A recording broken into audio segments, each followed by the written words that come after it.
Yo, what is going on, YouTube? I'm back with another movie review, that being Christopher Nolan's The Odyssey. I just watched that yesterday, July 17th.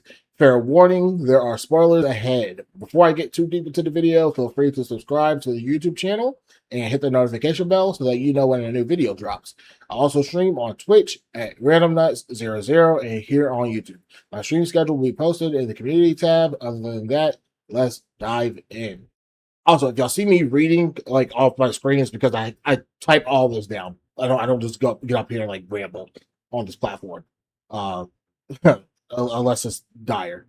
So the movie was starring everyone. Okay, maybe not everyone, but there's a lot of actors and actresses that I didn't know or just forgot were in it. For example, John Bernthal, which I didn't watch Punisher or anything. I just know of his character and that he was a Walking Dead, as Shane. What is that? What is that? Let's see. When Tom Holland's character came in contact with John's, I was surprised for a second. I was kind of just ready to watch the new Spider-Man movie. For that point, other people that starred in the movie: Zendaya, Elliot Page, Matt Damon, Lupita Nyong'o. I think I said that right. Maya Goth. I think I said that one right. Robert Pattinson, Anne Hathaway, Corey Hawkins. Said from my age, you know what I'm talking about. And most importantly, Travis Scott. Again, Travis Scott, which I only just found out like 2 days prior, and was like, "What the fuck is Travis Scott doing in the movie?" But I'll give him his flowers. He did great. He had about 2 scenes that was yapping about something while on the table, feeling similar to a fever dream. So how I felt going into the movie. So I was supposed to read this story in school, but I completely ignored it and just didn't. Read, nigga, read! So I had no clue what was going on at first. The minute Athena was mentioned and that it was Greek related, I set up so quickly because I've read the Percy Jackson series and the series after that.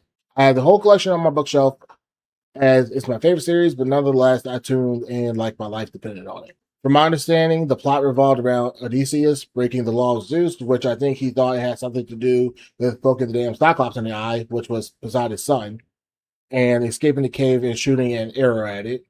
But I believe the law of Zeus was initially broken due to the Trojan horse being brought into Troy, as the enemy troops were told it was a peace offering from Athena. But anyways, he's trying to make it back home, but the gods had other plans for him due to the law of Zeus being broken. Yeah, Poseidon had it, Odysseus' ass on the fucking run. So my favorite scenes that stood out in the movie, I'll just go over a few of them. I won't go over too many. But the first one is Anne Hathaway slapping Odysseus when he said to take a new husband.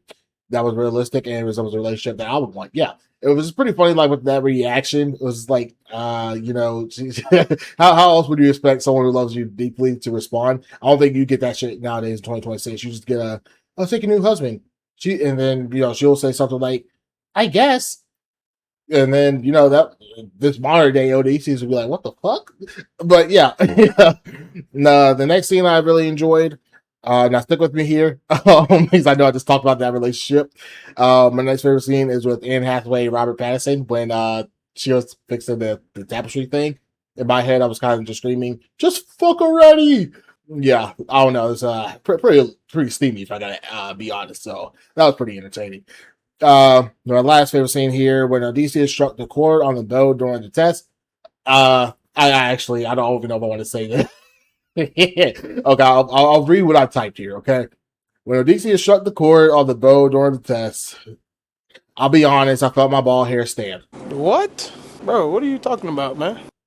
Okay, I'll admit it. Okay, I said, oh, and when he shot the arrow, I wanted to stand like the gods did when Goku went Ultra Instinct. The payoff for that scene was pretty damn good. Now we're gonna get into the goods of why I like this movie. I like the amount of amazing actors in it and how they didn't shadow each other. They had very few lines, a pretty good point throughout the movie, which is if everyone's special, then no one is.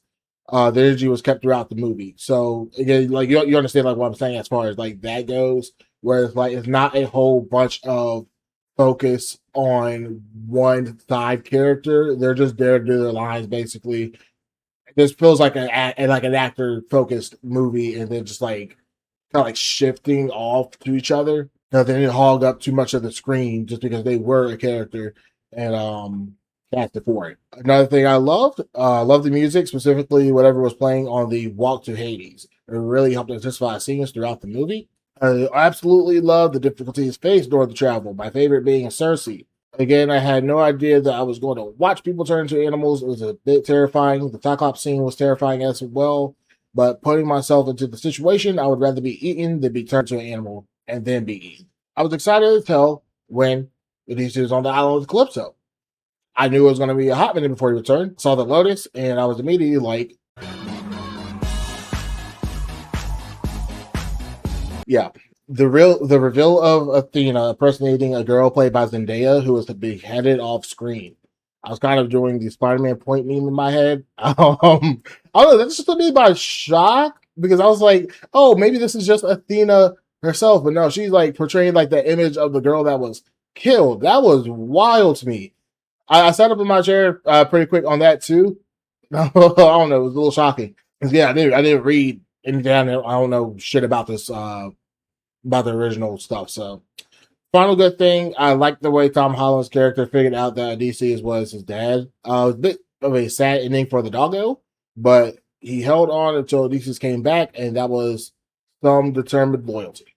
So now I'll jump into the bad, which I don't have much bad to say about this movie at all. This literally just one thing. The only bad thing I got was the sound audio, where sometimes the music was too loud and I couldn't hear what was being said. For example, when they were leaving on the ships at Hades, I had no idea what the guy was screaming. He just kept screaming something.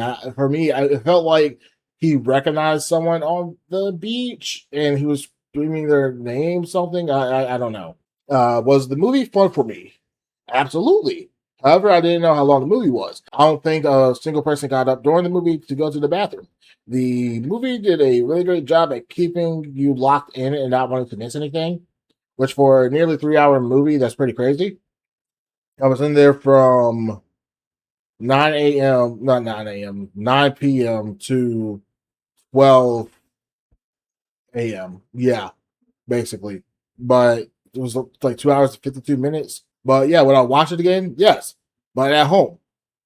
Because holy shit, I was in there from 9 p.m. to 12 a.m. It's not it's a movie you should see in the movie theaters for sure. Second time through, like I'm not sitting in the movie theaters for that again.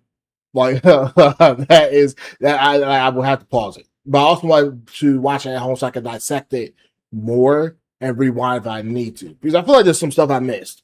But like for example, I don't know everyone's names.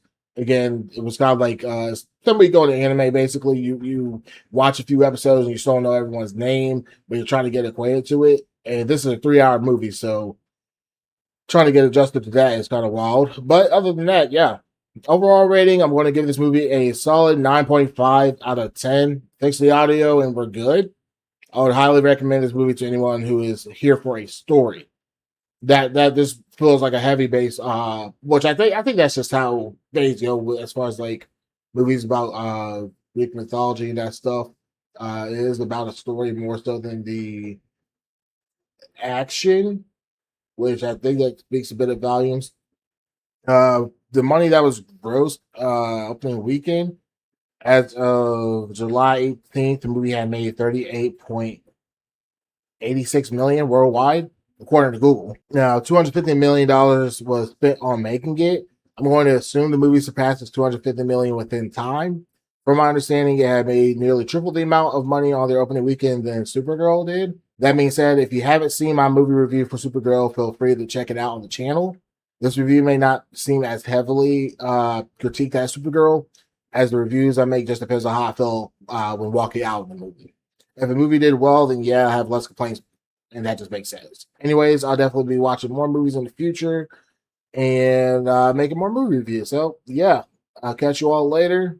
Let me know how y'all feel in the comments about the movie when y'all see it, and stay tuned.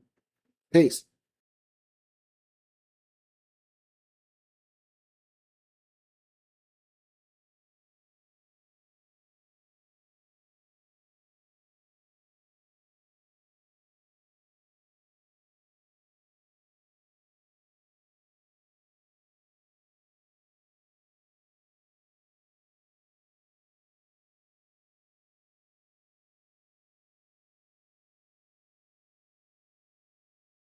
carry my, no, you carry my poker face.